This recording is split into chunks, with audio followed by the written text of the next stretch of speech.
Yo, what's up, guys? Dante here, back with another video. Today, I'm gonna talk about my thoughts and give my take on Game Five of the WMA Finals. Um, First of all, I want to start off. Congratulations to the Liberty, first title in team history, which is crazy. I think there was a stat they were the only team in the whole league that didn't have a title, which is crazy. And I'm assuming that's active. I'm assuming that's for active team, not like any of the defunct teams. Um, but yeah, so now every team in the league has a title. That was their first in the, like I said, franchise history. Shout out to them. Shout out to Sabrina Ionescu, who finally, I guess, with the title, she can finally start putting her footprint into like true superstar, in my opinion. I know she was a star, but I think now with the title, it kind of solidifies her a little bit. Now she didn't play great in this game or for this whole series, to be fair, but she made shots when she had to. It's not how you start; it's how you finish. Real quick, we're just gonna go through some box scores, and then once we go through that, I'll get into my spicy, my juicy toothy thoughts and takes on this game, because there was one event that happened that the whole world is talking about right now. So Minnesota went essentially six deep. Um, Pretty much all the starters played heavy minutes. They had to the last game of the series. Carleton only had 3 points. Um, I don't know. So the problem is there was only nine active players. Hines Allen didn't play at all, but she was active. Yeah, some other Uhas played a little bit, but she didn't score any points. And Zandol Zandalasini didn't score. She had 6 minutes, didn't score any points. She got a rebound. Heidemann had 16 minutes, got 6 points, and an assist and a rebound. So the bench was non-existent. As you other when you compare it to New York went seven or the eight deep. Pretty much all their starters play, or except for Laney Hamilton. Um, it's weird saying her name because she has a first and a her last name is a first and a last name put together. So if you don't know her first name and you just call her Laney Hamilton, you would think her name is Laney Hamilton, but it's not. That's her surname. Um, she didn't play too much. She had 4 points, two steals, 18 minutes, so not a whole lot of production. Um, Shooting wise, both teams were atrocious from three. Absolutely gross. 2 for 23, and you still win the game. Incredible. 30% from the field, 37. I mean, it's not better. This is a very ugly game from start to finish. Minnesota got up big early, and then like that third quarter is always that switch that happens where somebody from whatever team kind of gets a hot hand. They start going on a run, and that's what happened with New York. They cut the lead from 12, and then they got down to they took the lead at one point, and it was just back and forth um, from that point. Um, Collier, 44 minutes, 11 to 23. She had seven rebounds, two assists, 22 points. McBride, and I'm gonna get on her. She played 43 minutes, 7 to 13. Perfect from free throw. She had five rebounds, five assists, four steals, 21 points. Good numbers, but this doesn't tell you everything. I'll get into that in a minute. Courtney Williams, game one was her ceiling. She has been non-existent in this series. Every time she had the ball, I was begging her. I was screaming at my computer screen. I was begging for her, just pass the ball, man. Get the ball out of your hand because all she like to sit there and dribble and she like to just dribble and dribble and dribble to the air out the ball. She's like just dribble the air out the ball till it goes flat and then she puts some crazy shot and it's like it's not falling in, dude. You played 30 minutes, 2 for 14, 0% from three. You had 3 assists, 4 rebounds, and 4 points with 5 turnovers. You played 30 minutes in a game that went to overtime and you had 4 points. And see, this is where the coaching comes into play. At some point, there has to be adjustments made. You don't. How do you let somebody play 30 minutes of basketball and only get 4 points? You gotta find a spark or find someone else that's on the bench that can do something. But like I said, to be fair, this is a limited minutes. 6 minutes, 9 minutes. Heidemann plays 16, but she only got 6 points and an assist and a rebound. So like there wasn't enough bench production. They only had 2 starters in double. This is crazy. They had 3 starters in single digits, 2 starters in double figures. I mean, it was ridiculous. Now, in New York didn't shoot well. They shot atrociously, but at least they spread the wealth around. They had 4 players in double figures. And that's a big advantage right there. Breanna Stewart had 15 rebounds. That's ridiculous. Didn't shoot well. Jones, she won the MVP, the Finals MVP. Shout out to her. 42 minutes, perfect from the free throw line. Can't really say that for Breanna Stewart. She had 6 rebounds, an assist, 17 points, but she did her thing. Fibage, she played 40 minutes, 13 points. She had 7 rebounds, an assist, and 2 steals. Very solid game for the rookie. And then Ionescu, who I thought people were trolling when they said 1 of 19. And then the announcer guy said she saw 1 for 19. 1 for 10 from three. She had 7 rebounds, 8 assists, 5 points. They still won the game. Your superstar did absolutely nothing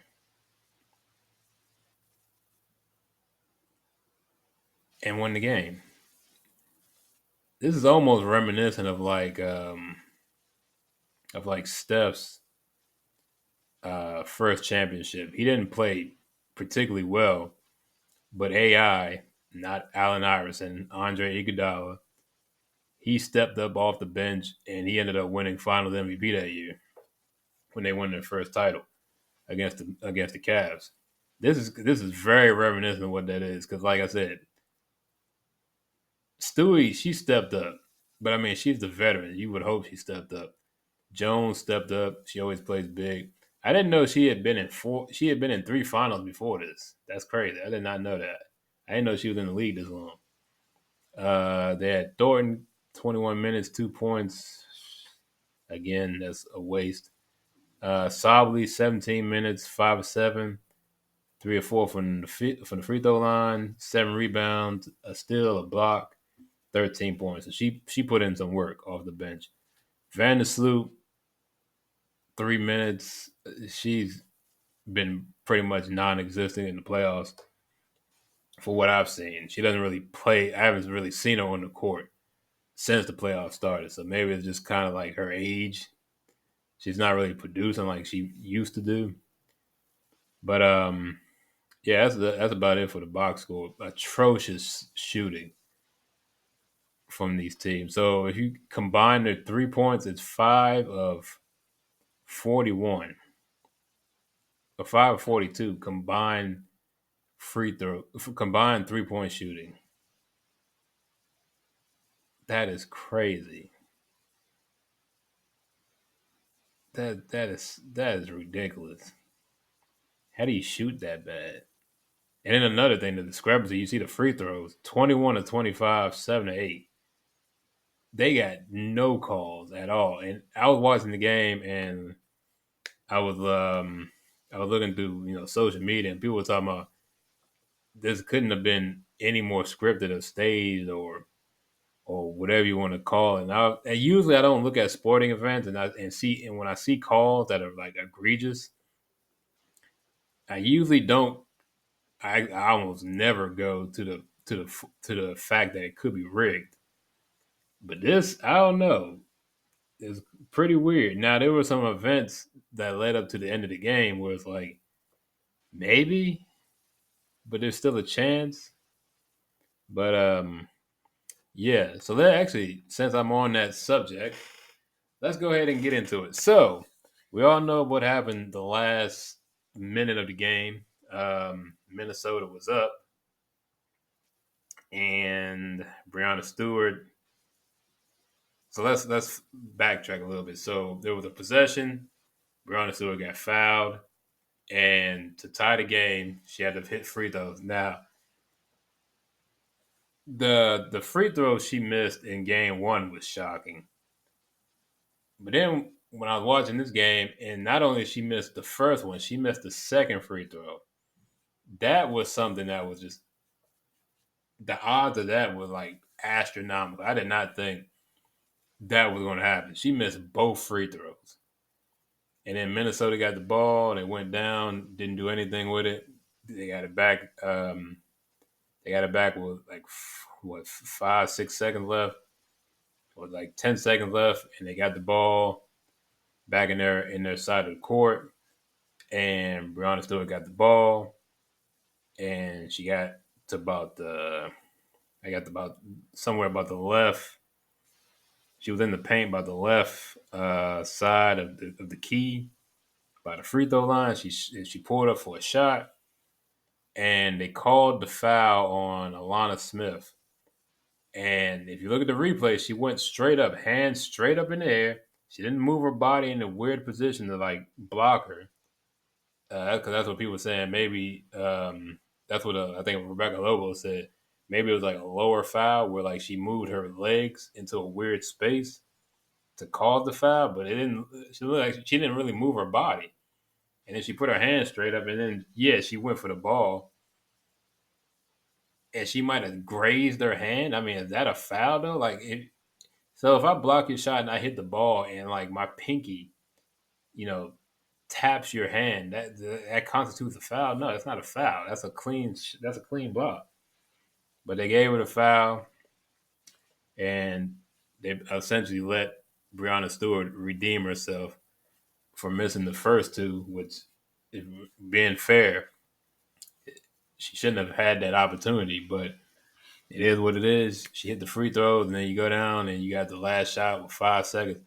And then what pissed me off so bad is the inbounds pass, and it goes right to Kayla McBride. Um, Essentially like on the left side of the top of the key, and she pulls up just this weird, like unnecessary 3-point shot, like a second into the possession. I'm like, you got 5 seconds, girl. Put that ball on the ground, dribble, take it to the hole, and then either you're gonna make it, you're gonna miss it, or they're gonna give you the foul. There's three options. You make it, you win. You miss it, you go to OT anyway. But at least you know you had a real chance to win it. Or you get lucky and they give you the foul call. And when I saw that, with the quickness she just threw the ball up,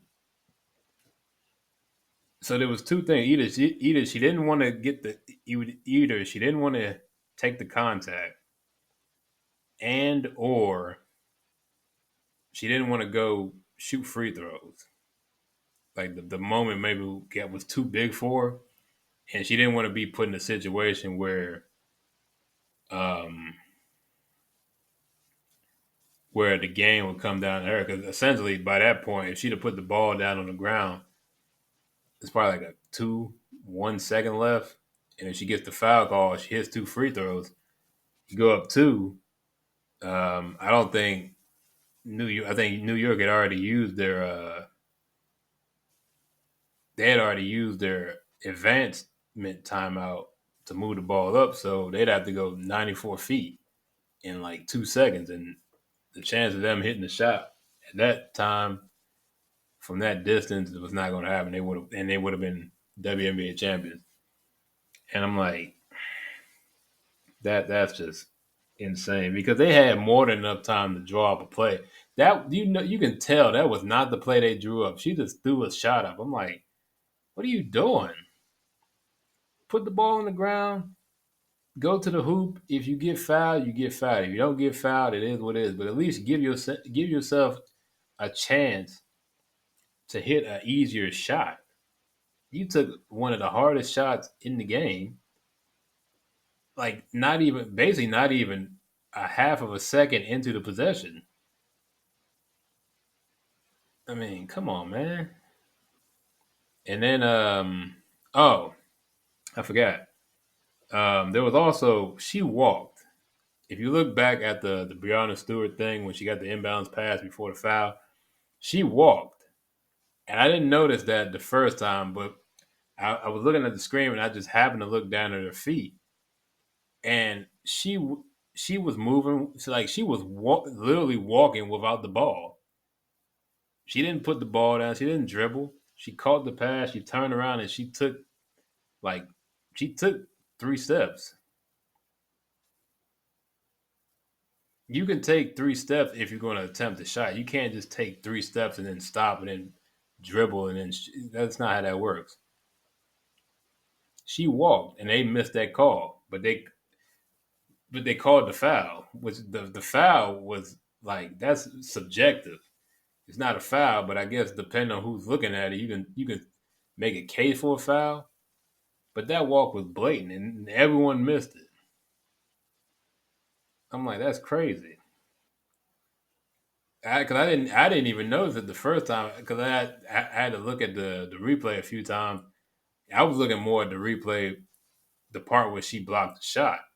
I wasn't looking at her feet, but now they showed a angle of it where she gets the ball and she turns around and walks. I'm like, whoa, how did you miss that obvious call? And I'm like, that's crazy. And like that's where it gets back to the part where it's like there might have been some script writing in this because like that's just a weird sequence of events. The fact that they called a foul, a ticky tack foul, to give her a second opportunity to hit them free throws to tie the game is like I don't know, man. I'm a little skeptical. And like I said, I've never really looked at a sporting event and saw a crazy foul and thought, there might be some actual script writing. Like this might actually be rigged towards one team. And you could say it was because you look at the free throw disparity. It ain't like Minnesota wasn't going to the line. They were going. They were. I mean, not to the line, to the paint. They were shooting a lot in the paint, but they didn't. They didn't get nearly as many calls as New York, especially down the stretch. They was getting nothing. There was a whistle blown like every 10 seconds. That last minute of the game. But yeah, so it's, it's unfortunate that happened. But Kayla McBride didn't help. She didn't get herself the best, easiest, highest percentage shot. Like I said, you were down 2 points. If you were down three, even if you were down three, that's still a bad shot she took. That's not a good shot. That's a very, very bad shot. And it ain't like she can't score. Before that happened, she finished the game 5 rebounds, 5 assists, 4 steals. That is crazy. And 21 points. It ain't like she wasn't doing anything. She had the ability to take that thing to the basket and hopefully and get that foul. I'm not saying hope for the refs to bail you out, but you got a better chance of getting that call if you show you want to be aggressive. If you're going to show you're not going to be aggressive, the ref is not going to reward you for that. And it's like, I don't know. I hate when games end like that on a really bad well, it's not controversial, but for some people it'll be controversial, especially when they talk about it on ESPN and Sports Center and all them sports shows and Twitter. They're gonna be like, everyone's gonna be like, what was I? What? Dang, what was I even? Dang, I lost my train of thought. What was I talking about?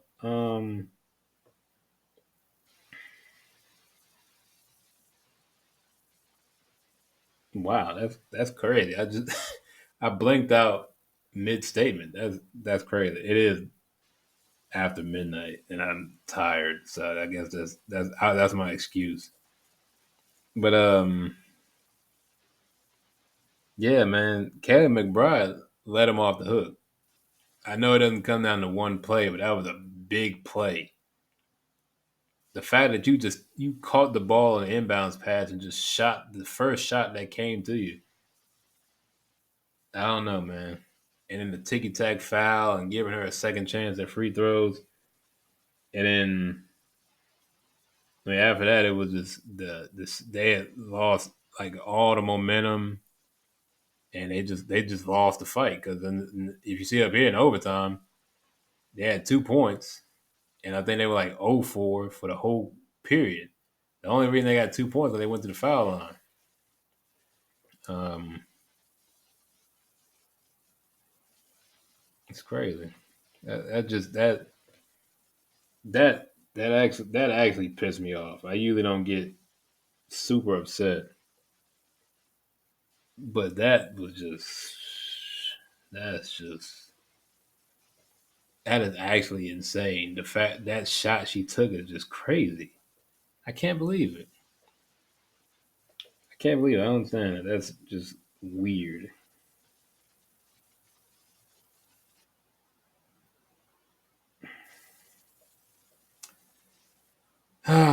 But yeah, I mean that is what it is. I mean they still had 5 more extra minutes to play, and they didn't put that that like what's the word? They didn't use their I don't even know what the word is. I guess the like savage intentions. I guess. Like I said,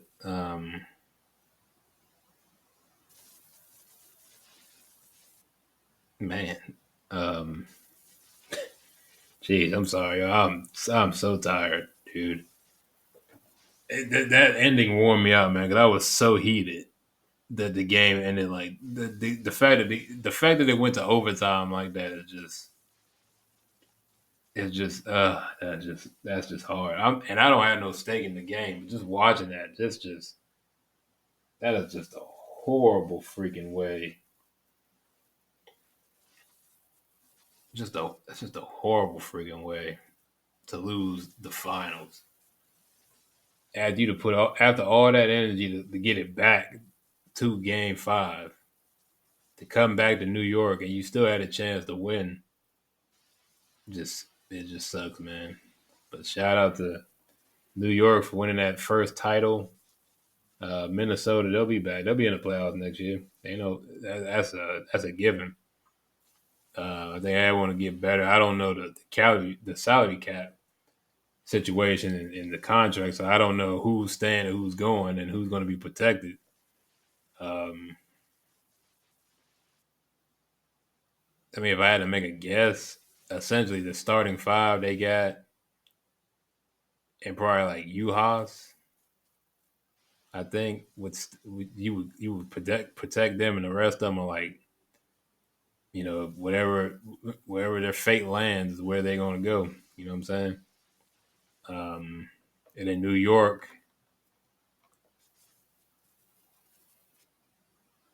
I think you would keep the starters and like Sably, and then everyone else is like is just up for grabs. I think that's how it's gonna go.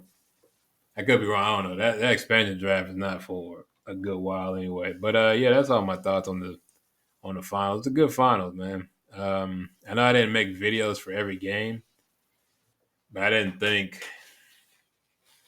honestly I just didn't have enough to say about each game to make a video. I just it is what it is. I didn't want to sit here and try to force, you know, to try to force an opinion on a game that was just kind of average at best. You know what I'm saying? But yeah, that's all I gotta say. I'm gonna go to bed because it's 12:15 a.m. I'm tired. I need to crash, drink some water first. But yeah, let me know what you guys think. Did you guys watch the game? Did you enjoy it? Did you hate it? Did you think it was sloppy? Did you like the physical play? What did you think of the calls, especially down the line? You let me know in the comments. And as always, I see you guys in the next one. Thank you for watching. Hope you enjoyed. And yeah, peace.